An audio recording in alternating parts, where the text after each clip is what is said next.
বললো 12 তারিখে গিয়ে ভোট দিলেন। ধানের শীষে ভোট দিই।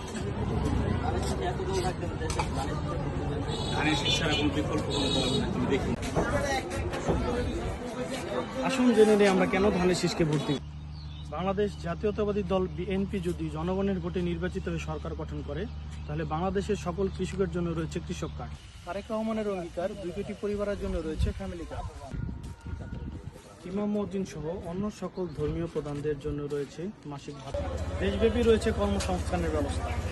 মেধাভিত্তিক সরকারি নিয়োগ ও প্রান্তিক জনগোষ্ঠীর জন্য কর্মসংস্থানের ব্যবস্থা। পরিবেশ রক্ষা ও বন রক্ষা, 5 বছরে 25 কোটির উপর গাছ রোপণ।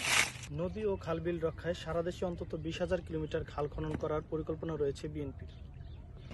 বাংলাদেশ জাতীয়তাবাদী দল বিএনপি যদি রাষ্ট্র ক্ষমতায় আসে, তাহলে বাংলাদেশ হবে বৈষম্যহীন, পাহাড় থেকে সমতল এবং সকল লিঙ্গের সকল ধর্মাবলম্বীদের মানুষের জন্য হবে সুন্দর বাংলাদেশ।